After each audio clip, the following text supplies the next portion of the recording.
Neste exato momento, você está prestes a descobrir um segredo enterrado há milênios. Uma batalha silenciosa que decidiu o destino de um dos maiores líderes da história.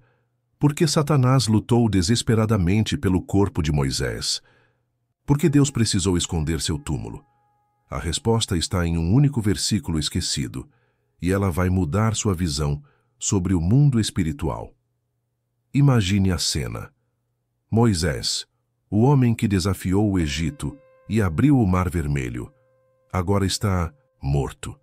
Seu corpo desapareceu, e enquanto Israel chorava sua perda, uma guerra explodia nos bastidores da realidade. Uma guerra entre Miguel, o arcanjo mais poderoso, e Satanás, o acusador. Judas 1:9 revela esse conflito, mas a Bíblia silencia sobre os detalhes, até hoje. O texto é claro, mas nem mesmo Miguel, o arcanjo, quando disputava com o diabo sobre o corpo de Moisés, ousou pronunciar contra ele um juízo infamatório, mas disse: "O Senhor o repreenda." Judas 1:9. Percebeu algo estranho? Por que Miguel, que expulsou Satanás do céu, Apocalipse 12:7, agiu com tanta cautela? E por que esse corpo era tão importante?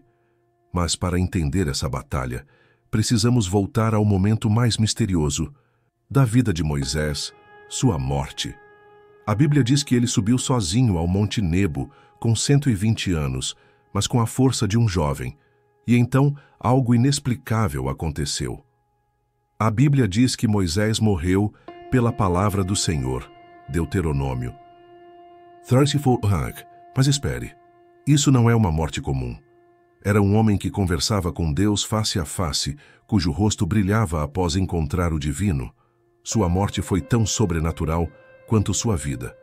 Ele subiu ao Monte Nebo, olhou para a terra prometida que nunca pisaria, e então Deus mesmo o enterrou em um vale desconhecido. Deuteronômio 34:6. Ninguém jamais encontrou seu túmulo. Por quê? Aqui está um segredo que quase ninguém comenta. Moisés foi o único homem na Bíblia ressuscitado antes de Cristo. Sabia disso? Em Judas 1:9, a disputa pelo seu corpo sugere que Satanás tentou impedir sua ressurreição. E há um motivo assustador. No Monte da Transfiguração, Mateus 17:3, Moisés aparece ao lado de Elias, dois profetas que não tiveram mortes comuns. Elias foi arrebatado, Moisés ressuscitado. Coincidência? Ou prova de que Satanás perdeu a batalha? Por que Satanás queria tanto o corpo de Moisés? A resposta está em duas profecias secretas. Zacarias 3:3-4 fala de Josué, um símbolo de Jesus, vestido de trapos imundos, uma referência à maldição da carne. Satanás queria usar o corpo de Moisés como troféu da morte. Daniel 12:1-2 menciona a ressurreição dos justos, e Moisés era o primeiro nome dessa lista. Se Satanás conseguisse profanar seu corpo, criaria um precedente para impedir nossa ressurreição. Mas há algo ainda mais chocante nessa história. Miguel, o arcanjo que derrotou Satanás no céu, Apocalipse 12:7, não ousou amaldiçoá-lo diretamente. Por que um guerreiro celestial agiria com tanta cautela? A resposta revela um princípio espiritual que a maioria dos cristãos ignora. Deuteronômio 34:7 nos revela um detalhe extraordinário. Moisés tinha 120 anos quando morreu, mas seus olhos não estavam enfraquecidos e sua força não o havia abandonado. Isso não é uma simples morte, é um desaparecimento divino. Imagine, um homem que deveria estar frágil pela idade, mas subiu sozinho uma montanha de 1 quilômetro de altura, com a mesma vitalidade de sua juventude. E então, simplesmente expirou. A palavra hebraica usada aqui, gava, sugere algo muito mais profundo, uma transição sobrenatural, não uma morte comum.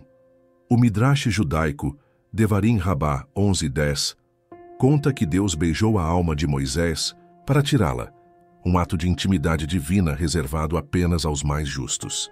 E isso explica por que Satanás ficou obcecado.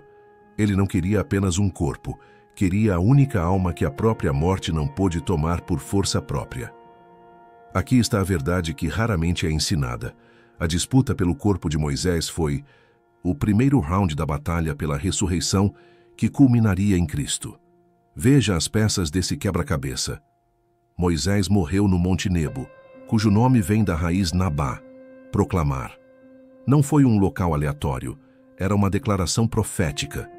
De lá ele viu toda a terra prometida, Deuteronômio 34, 1-4, simbolizando que a morte não roubaria sua herança eterna. Judas 1,9 não menciona por acaso a disputa pelo corpo. No versículo 14, ele cita justamente Enoque, outro que não experimentou a morte. Há um padrão divino. Deus preserva corpos como testemunho contra o domínio da morte. Em Apocalipse 11:8, as duas testemunhas são mortas em Jerusalém, onde também o seu Senhor foi crucificado. Moisés representa aqui o princípio da ressurreição que Satanás tentou impedir desde o início. Por que Deus escondeu o túmulo? A resposta está em 3 níveis de significado. Nível histórico, como explicado, para evitar idolatria. Mas, há mais, os cananeus praticavam necromancia. Deuteronômio 18:11. Um túmulo conhecido seria um portal para práticas ocultistas.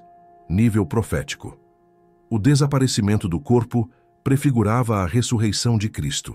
Assim como o túmulo de Moisés nunca foi encontrado, o de Jesus ficou vazio.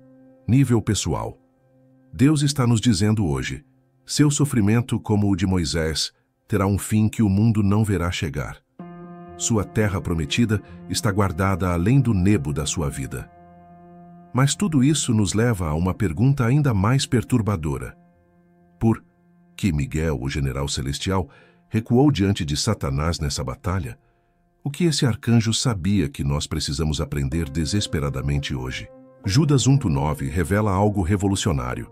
Miguel, o arcanjo que expulsou Satanás do céu, Apocalipse 12, 7-9, não ousou pronunciar juízo infamatório contra ele.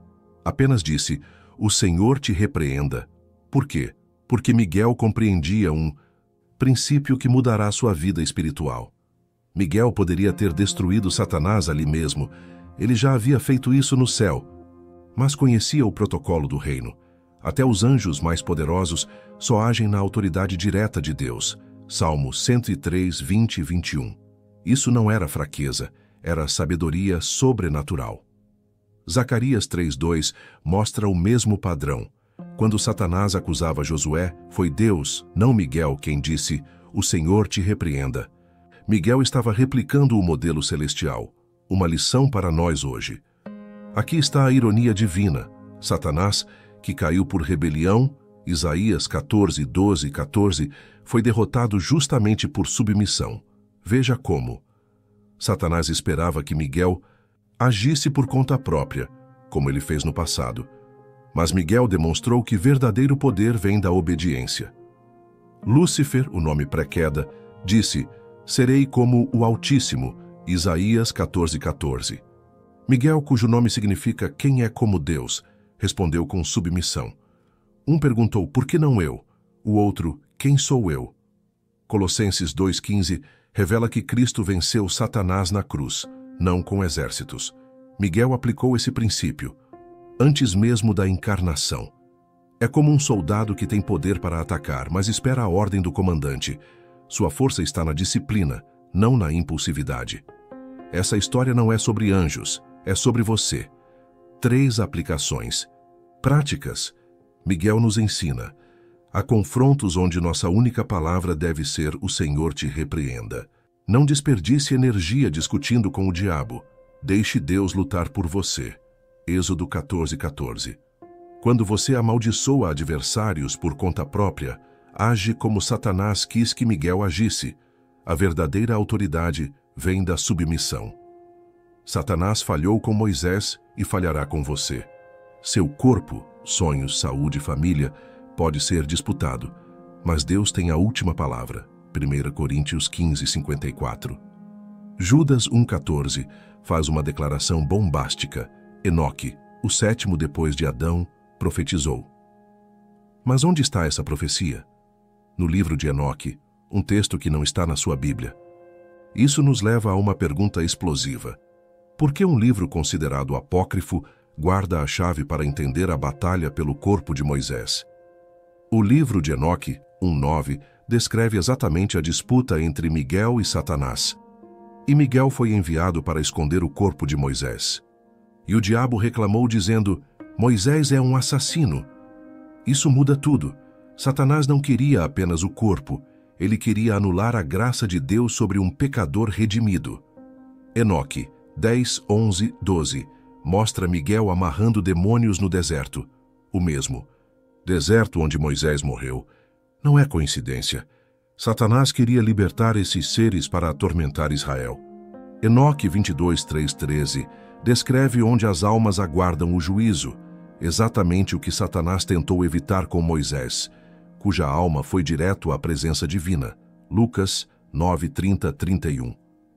Enoque 25 revela que Miguel é o anjo da misericórdia. Isso explica por que ele não amaldiçoou Satanás. Estava refletindo o caráter de Deus.